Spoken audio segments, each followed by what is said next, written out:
Hello, everyone. My name is Frank Finley. I'm the Executive Director of MASB, and I'd like to welcome you to the latest in our webinar series, Making Marketing Accountable. The topic for today will be demonstrating the value of sustainability investments. So without further ado, I'm going to ask Neil Bendle, who's the Associate Professor of Marketing at the Terry College of Business at the University of Georgia, to start off this presentation. Thanks very much for being here, everyone. Very excited to talk to you all and kind of enjoy and hope we have a good session. Just to introduce myself first, I'm an Associate Professor of Marketing at Terry College. I'm also one of the directors of MASB, Marketing Accountability Standards Board. Relevant today as I am actually a UK accountant. So I'm a fellow of the Association of Chartered Certified Accountants in the UK. And so that kind of gives me a perspective on marketing accountability that you'll see coming through this. A lot of my research is on sustainable marketing at the moment and also marketing metrics and accountability. One of the things that I'd encourage you to do is if you want any more information, please visit my website, which is basically neilbendle.com. If you go to that, you'll find there's a ton of information about sort of marketing metrics, but also sustainability and how these things fit together. So there's an awful lot of information on there if you're interested. So we're going to go through essentially sort of the background. So one of the things I like to do is kind of clarify the scope. So make sure everyone's on the same page. And this is basically what is sustainability. I want to talk about managers, not investors, and that will make sense in a second, hopefully.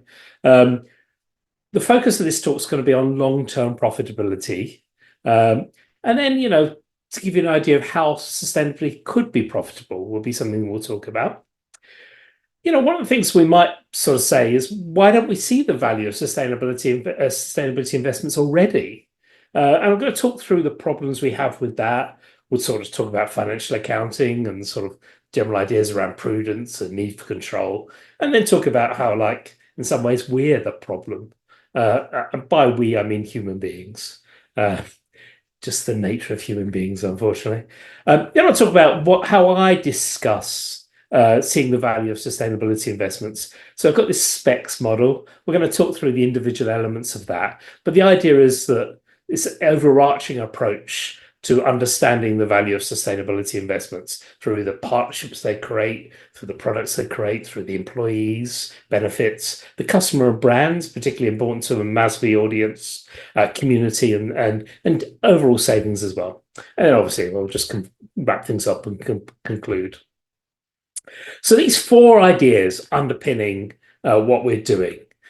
I want to make sure we're all on the same idea. So what is sustainability?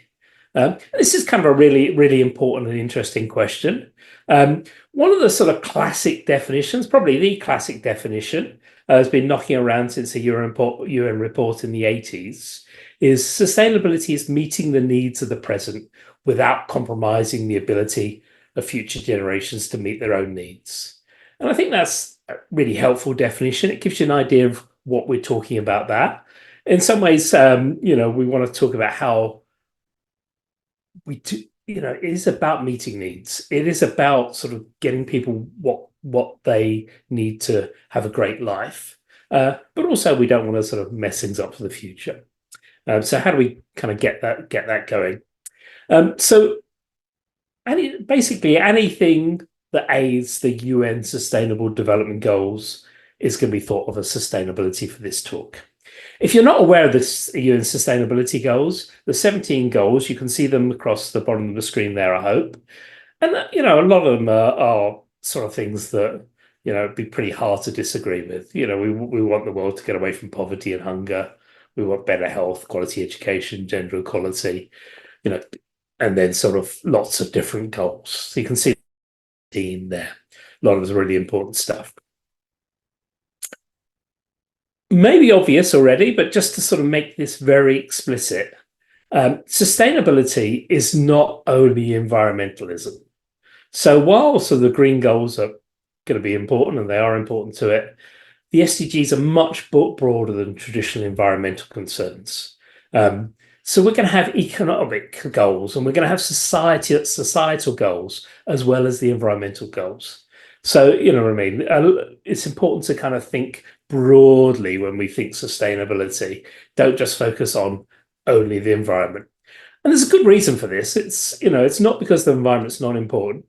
You know, we really can't, as human beings, have a good quality of life if we damage the environment. If you kind of think one of the sort of interesting and sort of shocking, really, ways of thinking about it is just how many people die from air pollution every year. It's massive amounts of people. If the environment isn't healthy, it's not going to be great for humans, obviously. But in order to tackle environmental problems, we also need social solutions. Basically, because people won't voluntarily stay poor to preserve nature. That's not, as a marketer, that's not a great message to send to people. People won't do that. So we kind of need social solutions. We need ways to get sort of people out of poverty. We need ways to get people to sort of get situations where they're not hungry anymore. Um, so we need those social solutions, and we're not going to get those social solutions without economic progress. So we kind of need economic advances. We need the money to pay for the social solutions that we want. So it's kind of important that these things all fit together. And I think that's really something we'd emphasize. The idea of sustainability is you need things to fit together because we kind of need to achieve that goal and that goal together. It's not going to necessarily all work. We can't just work on one thing at the exclusive at the sort of ban of other things. One way of cutting the UN SDGs is through this kind of wedding cake view, which is kind of popular and kind of useful. So, if you can see at the bottom of the screen there, things that involve sort of the biosphere, the environment, and then some things that involve society and some things that involve economy. But it's important to sort of achieve them all. So we know what sustainability is. What else do I want to sort of get us to the basics of this talk? Well, I'm interested in talking to managers and not investors. Um, and it's a really important topic, how sustainability impacts financial market returns. Very important topic. I think it's great that people are interested in it. I sort of encourage more work and thought in the area. And you can see why, generally speaking, people will look at how sustainable business choices, what those choices are. And then they'll think, how do these affect some sort of reports? And they might often be termed like ESG reports. And these affect sort of market reactions. And then, we might try and track, how the market reacts to various ESG reports. Does it go up? Does it go down? That sort of thing. The challenge with this is that it's incredibly messy. ESG data is imperfect, even when people are, doing their best to get data together. It's hard, if you kind of think of financial reporting. ESG reports are often done by, accountants or people working in that sort of frame of mind. And accountants have been working on financial reporting for many, many centuries. A lot of the sort of non-financial reporting is very new, and it's not perfect, and I think we kind of need to recognize that. And so, if we try to understand how sustainable choices influence financial markets, we've got to recognize that there's a bit of messiness in there. There's also challenges around, what assumptions we have about market efficiency.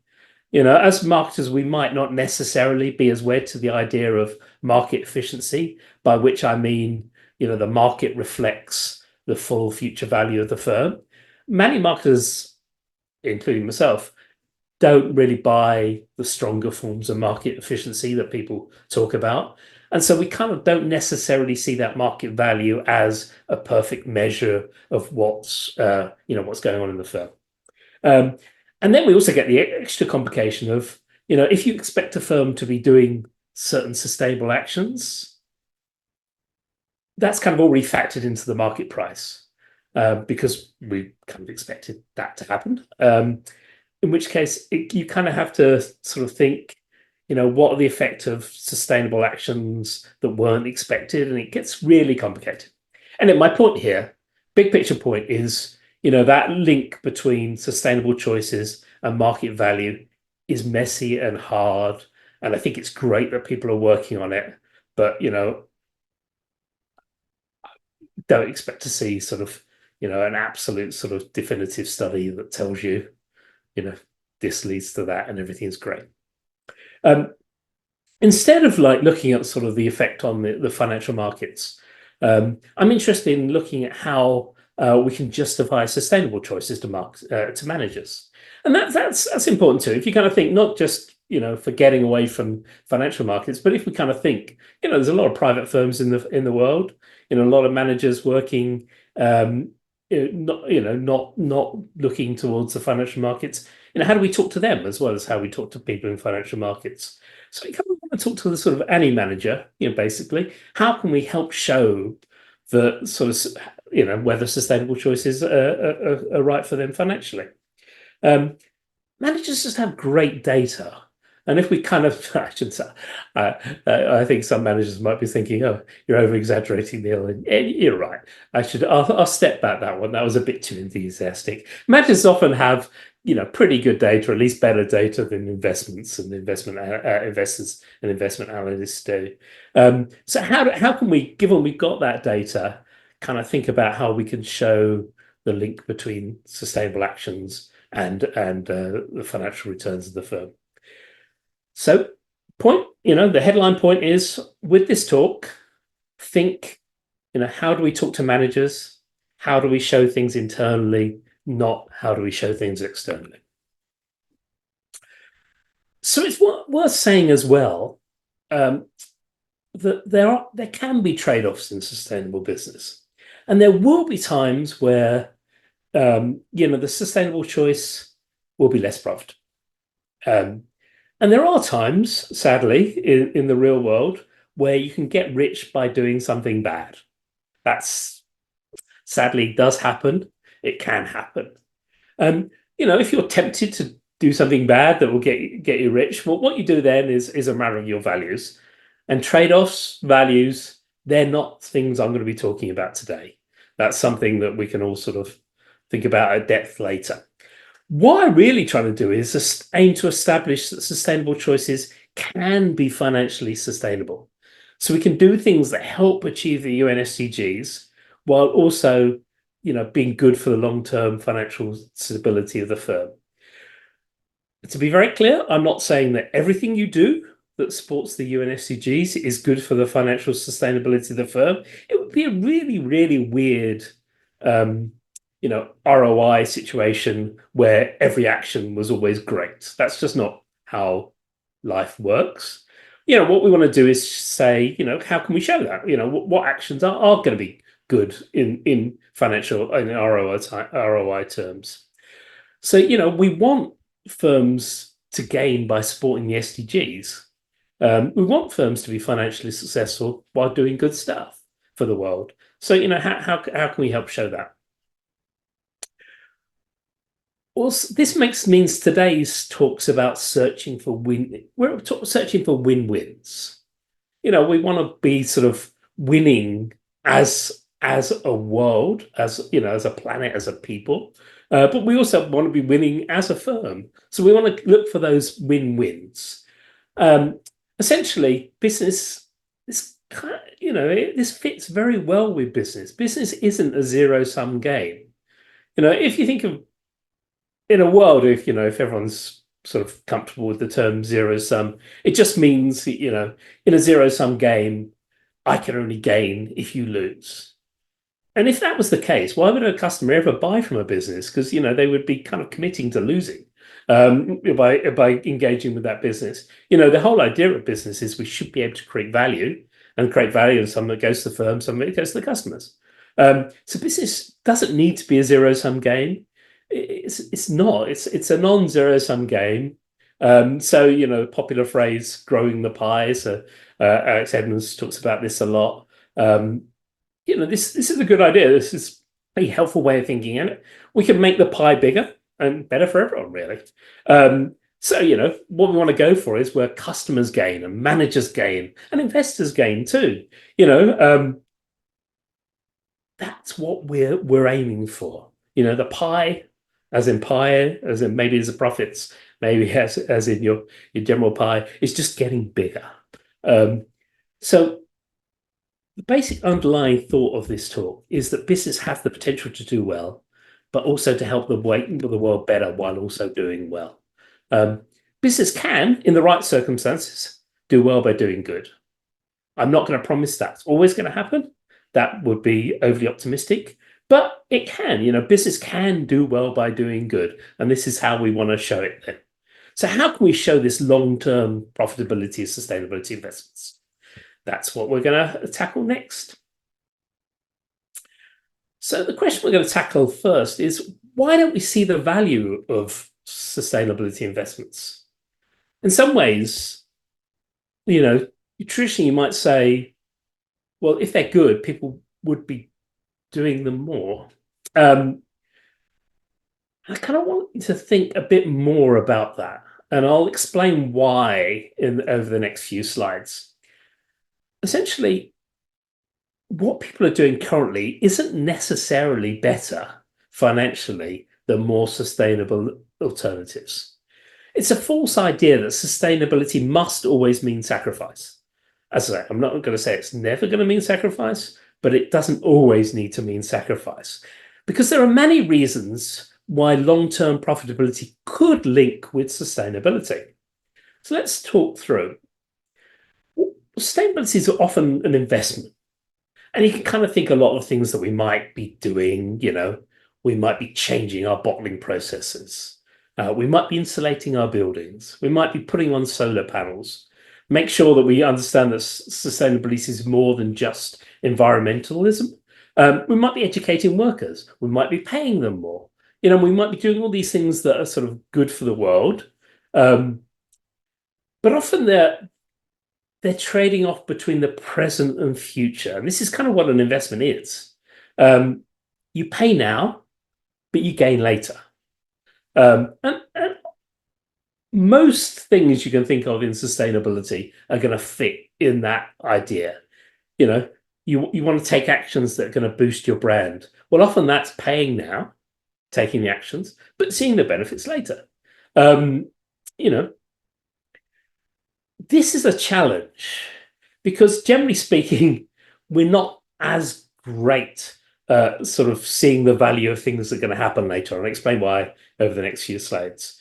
But so what I'm going to suggest is sustainability investments, or even if they are profitable, sometimes we must work harder to show that they are, compared to something that's just like a cheap, quick win now. People, embrace cheap, quick wins now, even if they're not actually as good as the long-term benefits, for a number of reasons. So, what stops us seeing the profitability sustainable investments? Well, here's some random pictures. There's a bit of hints in some of these. I'm going to go through sort of four reasons that we might not be very good at seeing, where there is profitability in sustainability investments, but we're just not good at seeing it. Well, first, let's start with financial accounting. Generally speaking, financial accounting encourages a bit of a short-term focus. And I'm not being critical, I'm an accountant myself. It's rightly concerned with fraud. A lot of accounting is worried about fraud, and people do fraud. So there's a reason to be worried about frauds. So what, in a financial accounting you often want to do is stop managers over claiming future benefits. So you don't want the manager to say, hey, we're doing something great, it'll turn up later, just don't worry about it. So in some ways, financial accounting often takes the sort of more extreme position of kind of ignoring the future benefits. So often investments are treated as expenses. And that's very, very true for a lot of marketing. We can think of investments in brand, investments in customers. A lot of these things are clearly, everyone thinks they're long term. They are, they are going to, often have benefits in the long term. They are investments, but they're treated as expenses because accountants are kind of a bit unclear about what's going to happen in the future. And treating things as expenses in the short term makes them look like mistakes because basically you spent some money, you didn't get anything back, at least in the short term. So in the short term, it looks like a mistake. It doesn't mean it is a mistake, But when an investment's treated as an expense, it looks like a mistake.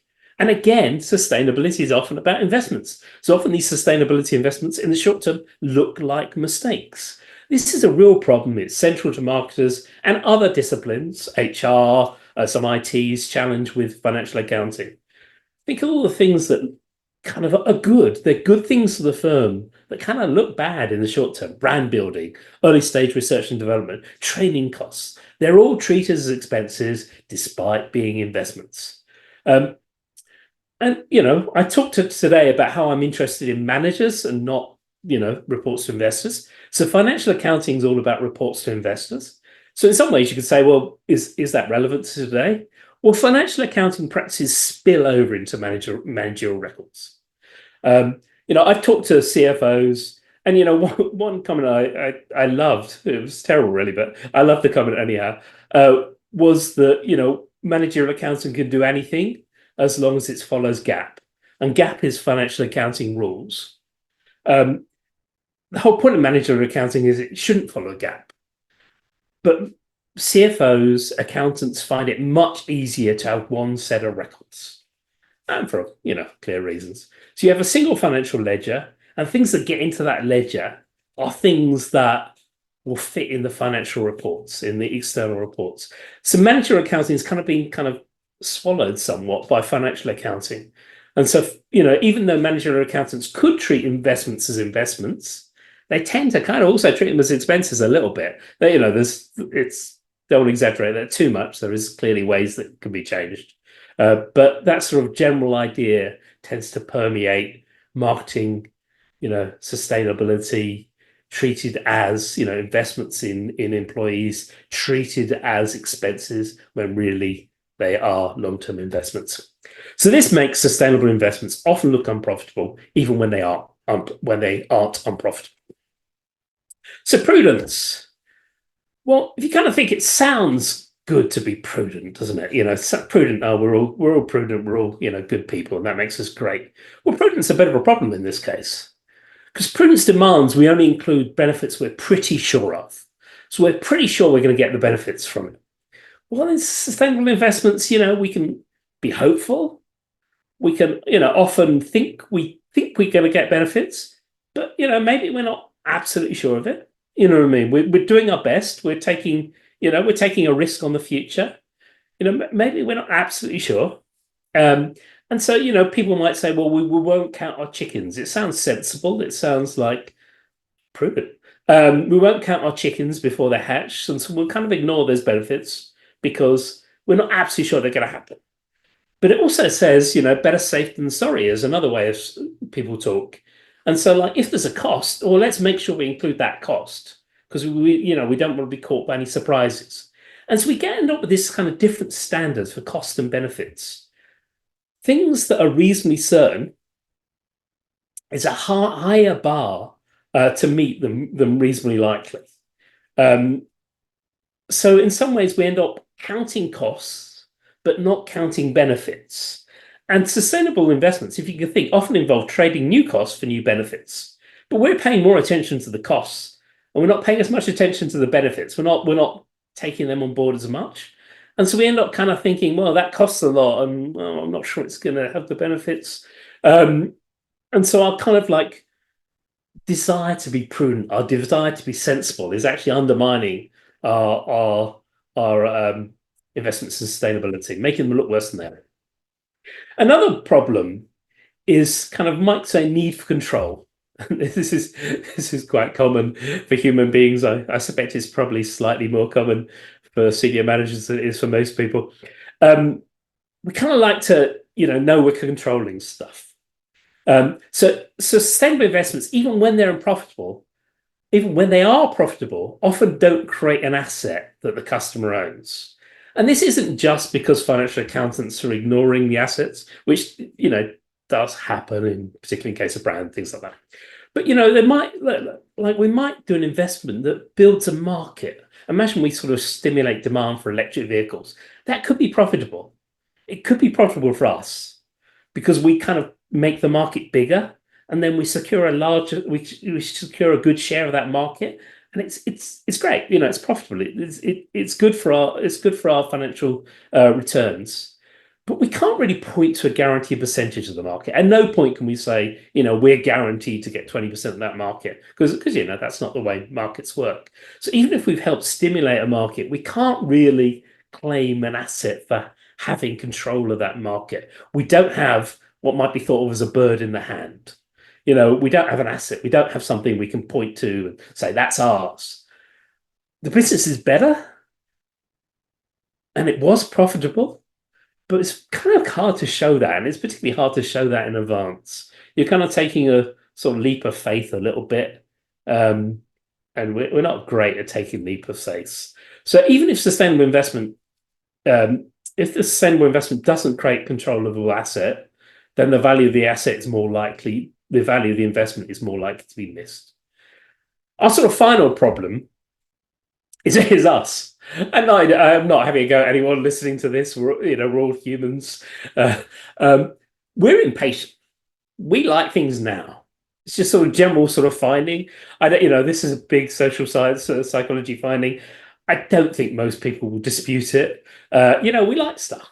We have a drink now. We know it will hurt us tomorrow. People smoke, even though it's really not good for the long term. Um, we might eat our cake now. We might get into credit card debt now, and then we kind of have to sort it out later. The classic is you don't go to the gym. We know going to the gym will be good for us, but it's kind of a painful thing to do now. And like even if the benefits are going to come long term, we really don't want to do it now. So it's us. In sort of technical terms, we might talk about hyperbolic, which is kind of just excessive discounting. The kind of we're not good at thinking about the future. We're not good at seeing those benefits. Even when sustainable investments do have genuine financial payback, often the payback isn't going to come quickly for overly impatient managers and investors. There is payback. It's going to happen. It's going to be good for us, but we want it now. And, add to that, you can just the fact that if you're a manager, you might be worried about losing your job. The fact that like 5 years' time after they've fired you, this is going to be a great investment. It's going to come through for the next person. That probably isn't as compelling a reason to you as, maybe we can take a short win now, even if it's suboptimal. So sustainable investments, even when they had genuine payback, often don't pay back quickly enough for us. So that's our problems. That's the challenge we're facing. We have these sustainable investments. They could be profitable. They certainly can be profitable, but we might not be seeing them as profitable even when they are. So, imagine you've got the situation. You've got an investment, you absolutely, you think it's going to be profitable. How do you show that? How do you show that in advance? How do you convince people that it's worth doing? So this is where I bring in my specs model. So hopefully everyone will love this. This idea is this should help you see the financial benefits of sustainability. So we've got a situation. We've got an investment. It's financially good. It's financially profitable in the long term. How do we see this? One of the things we need to do is be quite holistic. We need to think of all the benefits because one of the challenges is often there's like some benefits here and some benefits there. And you need to put them all together. And by which I mean, maybe there's employee benefits, maybe there's customer benefits, there's brand benefits. There's all these benefits coming in. We need to think of them all together. Maybe no individual benefit will be enough to just justify the investment, but putting them all together might be. And so, let's kind of think of what we might have. So the benefits captured in the specs model all matter to long-term profitability.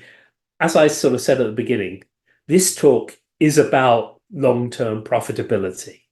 It's not about sacrificing to do good. It's about, as a firm, making choices that are good for you financially, but are also good for the world. How do we kind of justify them? So the benefits captured in the specs thing are good for the firm. They're all real things. They're all things that do benefit the firm. But part of the problem is a lot of them just aren't appearing in our current financial accounting records and our other types of records. I would say, so I've got this specs model. Don't necessarily think all elements of specs need to apply to all decisions. There might be some decisions that, just some bits of what I'm going to introduce in a second just don't apply, and that's fine. That's not a challenge at all. So I've got a question here. So before I move on to the specs model, I'll just address Jim's question. So many of us will know Jim. Jim's a strong advocate for marketing accountability. Jim said that he worries that over discounting might not be the worst problem because he worried about things being overhyped. I mean, we've got this challenge here. So if you're over discounting, by the very nature is you are making a mistake, because that's kind of why we're defining it as over discounting. There's definitely things that are overhyped, and I'm sure we can all think of things that might be overhyped, but certainly internally. So we're not talking to shareholders at the moment. We're not talking to governments or whatever. We're just doing this internally. You should be using the kind of correct forms. What you think is your best case. Your best estimate of how much you should discount. So over discounting by its nature, by kind of almost by definition, is excessive. Exactly what the level of discounting is something we could chat about. I'm not actually specifying that, but I would say that anytime you over discount, you're kind of you are wrong. It doesn't necessarily mean you need to discuss all this with investors in the same way. You know what I mean? That you might have a slightly different way you talk to investors, given the sort of sensitivities and the challenges going on. Dave Stewart has also asked.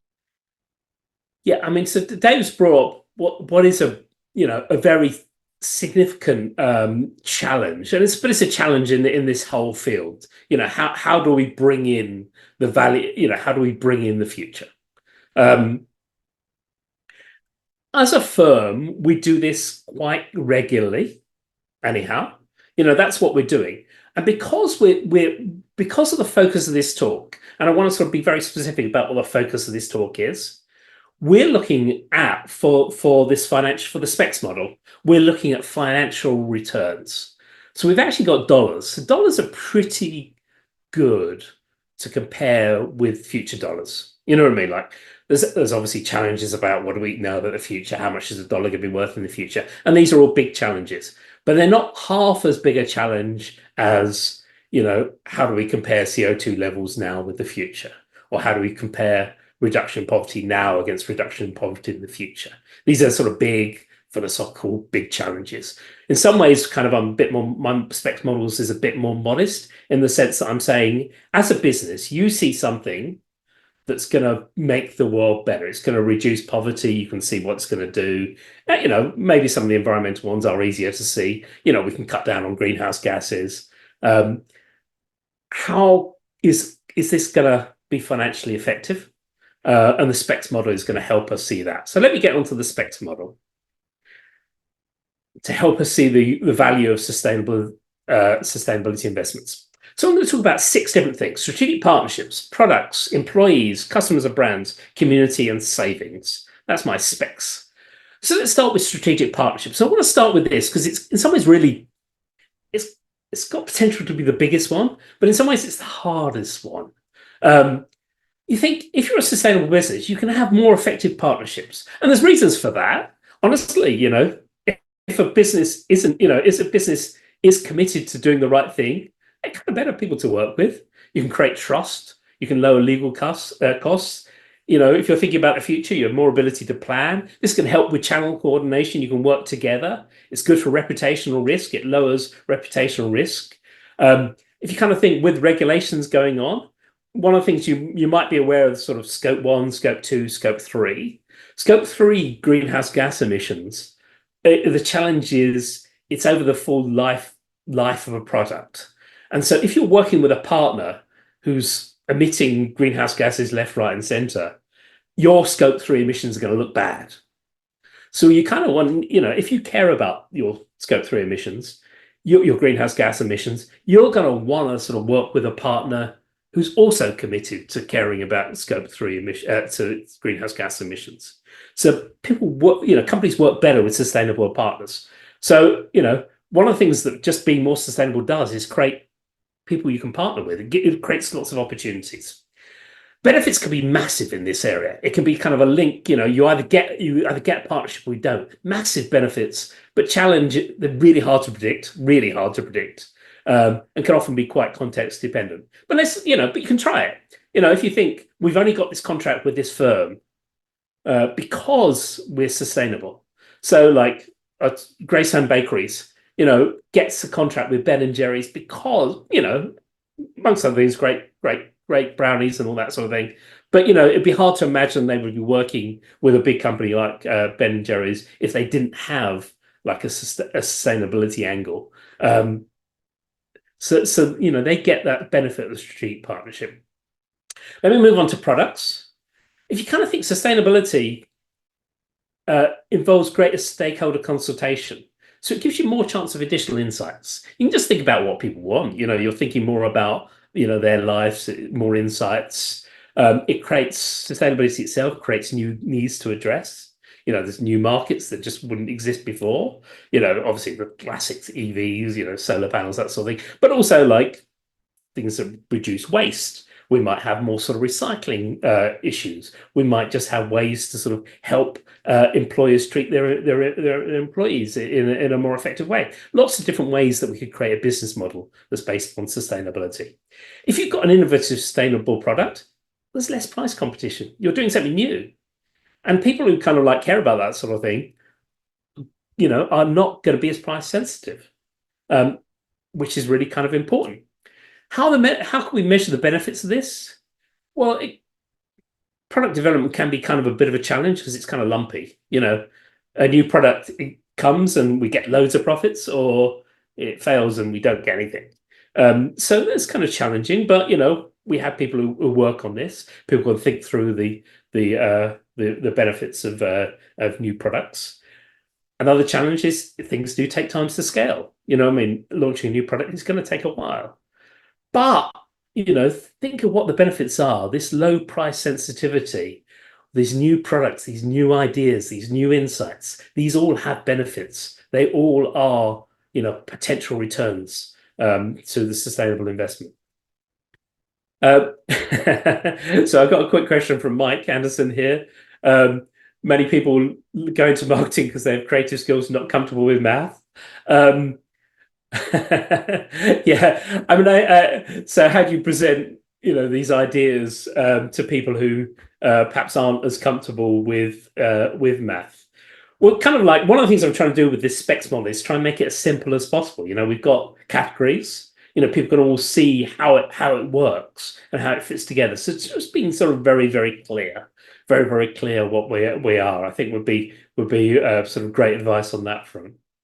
Then we move to employees. HR, we've got some great benefits to sustainability in employee relations. And there's all, people will always tell you the classics of, younger people want to work with sustainable businesses, and there's truth to that.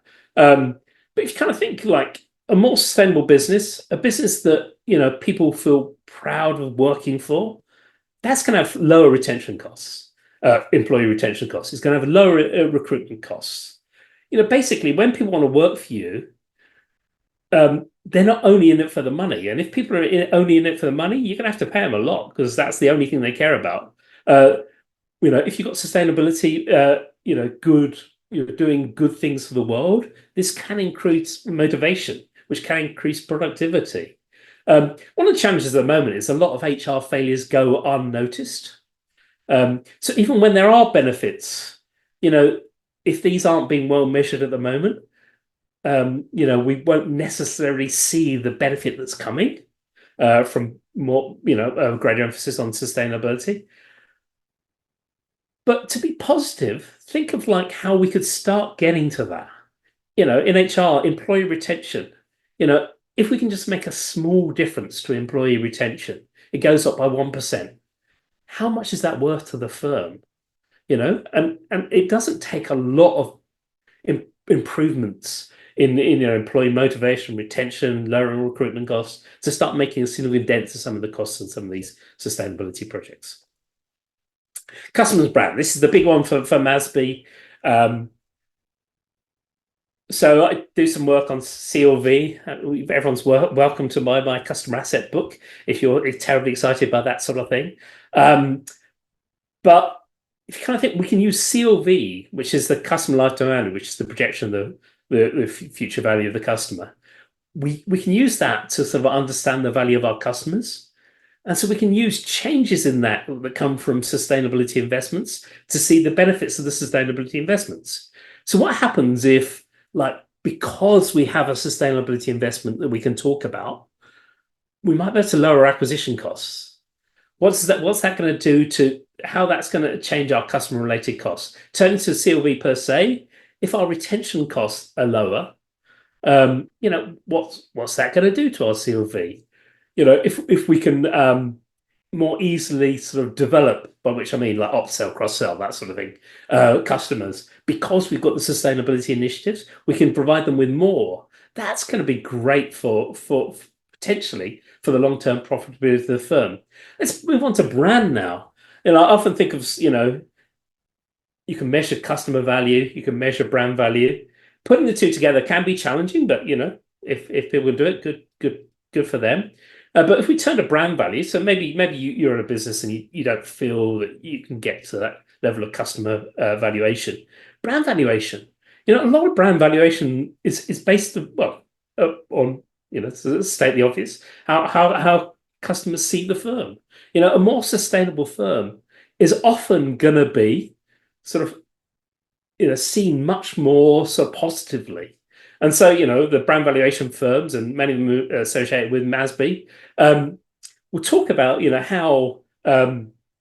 how sustainability can help drive up brand valuation. That's fantastic. If we can sort of like help, if we can take a brand valuation, like brand finance, whatever, we can look at our brand valuation. We can look at how our sustainability impacts that. We can help justify our investments in sustainability through that. Again, I want to talk holistically. One of the things that's kind of exciting about this is maybe brand isn't going to quite go up enough to justify the sustainability investment. But then start adding in the employee benefits, and then start adding in the potential strategic partnerships, and then start adding in the new product ideas and the insights that might be coming. Then you start to see sort of holistic idea that we might, we can get there in a way we can justify. Not always, and I want to be clear, not always. I'm not saying that every sustainability investment is always going to pay off, but we can start thinking about how it might pay off by looking at the benefits more broadly. Let's look at community. Sustainability investments are going to smooth community relations. Better relations with the community is just good for business.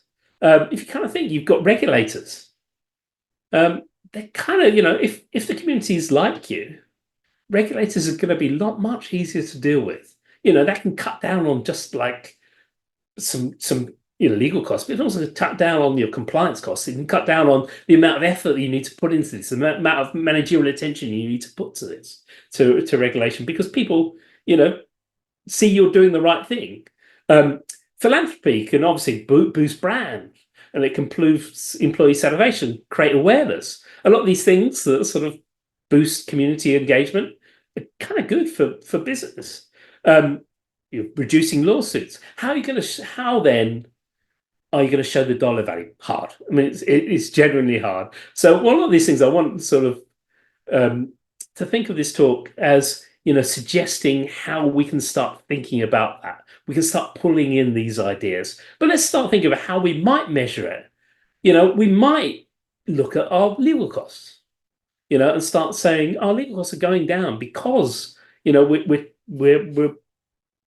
doing these sustainability actions. We're kind of getting people on board. Our regulatory costs. We might be able to link in our survey measures to financial outcomes. We might be able to link this to brand valuation. Obviously, we don't, with all this, be careful about double counting. Don't like take the benefits as community and then also take the benefits in the customer and brand section. But what I mean? Clearly, better community relations is going to help us in different ways across the across the board. And so our investments in sustainability can help boost our community relations. And savings. There are savings to sustainability investments. I want to be sort of clear on this. One of the reasons why I put this last is because I think managers go to this first. And so I deliberately put savings last in my model to make sure everyone kind of got through the other bits because I want to emphasize the holistic nature of this. You know, imagine you're take a really simple example. You're throwing solar panels onto your office. You know, that nowadays there's a pretty good chance that will just pay for itself, in which case, great, fantastic, let's just do it. Imagine it's close to paying for itself. There's good savings, but it's not quite there. Then you can start saying, well, does this work better for our employees? Does this work better for our customers? Can we sort of, can we use sort of what we're doing as part of holistic sustainable strategy and start talking about, the benefits we're getting? Does that improve our brand? You know what I mean? Like, so savings are often quite important, but they're not everything. So we need to look at the entire specs model, and savings can be a vital part of that, and they're often the easiest part to estimate. And so managers often do that. But I kind of want you to think, you know, savings aren't the only thing that matter. Um, and so, take the savings, cut down on waste, less materials, fantastic. Is there any other benefits to doing that could be justifying your action? So we've got another question. So I know we're kind of running towards the end. So this is from Pablo. In order to show the monetary benefits, long or short term, it's necessary to have a robust attribution model in place. Is it possible to define an attribution model for these investments? It's challenging. So, I mean, one of the things we need to work on is improving that, and I think that's there. One of the things when we're sort of looking at investments, one of the things we need to start doing is putting our assumptions up front. And one of the reasons why I like talking about investments is because you can kind of talk about what you're expecting to happen. So, like when you sort of go with a sustainability investment, you might be able to say, "Hey, we expect our customer attrition, so our retention rate to go attrition to go down, so our retention rate will go up." So we can kind of say, okay, so because of this investment in sustainability, whatever it is, we're just a better firm. Our retention rate's going to go up. Now, if our retention rate goes up, what does that do to our customer lifetime value? So we get a number on that. We've got a number, and then we can cycle back later to say, hey, did our retention rate go up? As we expected it to. And that's how I think long term you can refine these models. If we kind of stay up front what we expect to see, then we can start seeing, in the future, did we get what we expected? And honestly, this is hard stuff. There's going to be a bunch of stuff where we thought we were going to get it, we didn't.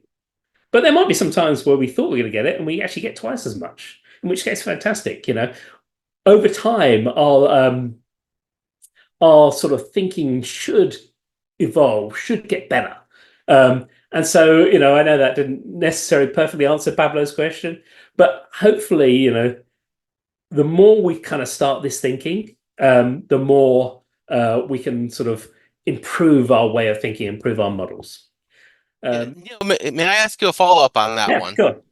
So, this is something that, and we have we're in the process of launching our MASB team on sustainability, marketing sustainability, which you're co-leading.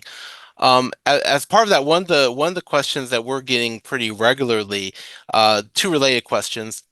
The one is the use of just modeled approaches that have become standard now.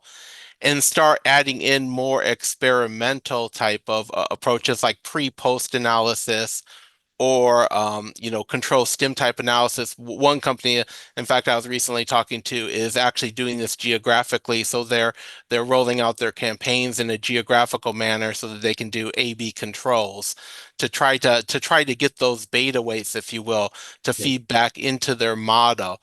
And I was wondering if you think that that's a if that's a helpful approach, and if marketers need to to be thinking more, maybe we need to roll back the type of technology we're applying, or reinvigorate in the experimental designs into what the marketing teams are implementing to get at these attribution points.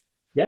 I think that sounds fantastic. I mean, the more we can sort of bring in sort of more effective ways of understanding um, sort of causation, I guess, the sort of the better for this. Uh, it is a messy topic. It is hard. As I said at the beginning, we've been doing uh, uh, a lot of sort of the same ways of approaching things for many years, and we're trying to change it a bit. And it's hard. It's messy. But if you can do some sort of pre-post and kind of show that you took an action and then there was benefits, then that's fantastic. You know what I mean? Like the more you can add in there. So the specs model is very much a sort of an overarching idea. How you get to the sort of individual sort of you know you know what difference do we see? But particularly customers is probably the easiest one for marketers to understand. How can we see this change in sort of the behavior of customers and the sort of value of customers over time? That's wonderful. That's good. So we're going to be talking, as Frank said. We've got the MASB team sustainability team being set up as we speak. So any ideas, please feed them in, and I'm sure we'll want to sort of examine these things a lot more. I see a note from Jonathan Knowles. Can we combine these into a singular measure of sustainable profit? Um, it's playing a higher multiple than our regular profit. Uh, I mean, I probably tells you Jonathan offline of this. Make sure I understand exactly what he's getting at. I mean, I do see these things being do fitting together. I mean, one of the reasons to kind of break them out is just to help people see how things, see that this is coming from partnership, this is coming from employees, and sort of get people thinking about these different things. Ultimately, I mean, these all do fit together. You know, I mean, in some ways, I kind of just want profit to be profit for the sake of this talk. I kind of see more as sort of long-term profit. I think sometimes our regular profit, and I don't think this is probably what Jonathan's trying to say, but I'll interpret the way I want to. Our regular profit sometimes isn't really quite as effective at thinking about sort of long-term profit. So I kind of I want sustainable profit just to be long-term profit in this case. Because that's what we're trying to do. We're trying to show the long-term profitability of sustainability investments. Um, I think it's really important that we kind of get to be able to show that. Um, as I said before, this we don't want this to be seen as just charity or just sacrificing. I'm all for charity, I'm all for sacrificing. But things are going to go a lot faster and a lot more effectively if we can find win-wins where people can actually be long-term more profitable when they're doing more sustainable actions. Yeah, Yeah. Neil, may I give you a case example, which I Yeah. think is just fascinating? So this is from another marketer we've been interacting with. They had a situation where they made a goal internally to reduce packaging, Yeah. which is not uncommon. A lot of companies are doing this because, as you mentioned, on the savings side, it's Yeah. one way where you could quickly get a win-win. The issue with it was is that by restructuring their packaging, they found that the consumers were actually on board with it through consumer testing, but the issue which arose was that the when they took it to the retailer put it, of course, into their general shelf models Yeah. and was going to reduce their shelf space by about 4%, Right. which was, kind of a not a good situation when you run what the effect would have been on their profitability. Yeah. And so what's interesting is that on the partnership side in your model is that the retailer actually turned around and gave them concessions on price to compensate for that because they realized that they were getting a gain at getting more shelf space back. Um, so in that case, it's kind of interesting because it was kind of like a bonus profit, right? Yeah. It changed the model. And so I'm wondering if, how much of if better dialogue between retailers and marketers and other partners that you put forward might see more benefits like that. And like you say, everyone gets on board with a win-win-win type of arrangement. Yeah. There's a huge amount of potential, and I think part of the problem is, you know, when I talk about us, we're all to a greater or lesser extent affected by kind of we've always done it this way. Uh, status quo bias sort of thing. We've done it this way, and that's how we do it. And so there's lots of sort of good ways that if people think more imaginatively and work more imaginatively with partners, that everyone should be able to win. Not everything's going to be a win-win, but let's get the win-wins we can find. Like let's bank those win-wins, and then we can worry about the more challenging situations later. I think we've probably got to time, so I just wanted to sort of go through my final slide, which is just summary basically. Sustainability broad concept related to the UN SDGs, focus on long-term profitability, sustainability can be profitable as as its potential to grow the pie. We can miss the value, so hence my specs model. Um, all specs elements impact long-term profitability, and theoretically, although it can be very challenging, and I'm not dismissing any concerns there, these can be all tied back to dollar values. So please, come and join me. Maybe if we're not connected on LinkedIn, please kind of join me on LinkedIn. If you kind of want to go to my website, that would be fantastic. There's lots of materials there. I think it's the best website run by a middle-aged academic at Terry College in the marketing department that I'm aware of. No, it's great. Hopefully you'll enjoy it, and I've enjoyed it, so hopefully you find it useful and enjoy it. So that's it. That's it for me. So thanks very much, everyone. Frank? Thank you so much. Yeah. And thank you everyone for attending. We hope to see you at a future MASB webinar or summit. Thanks, everyone.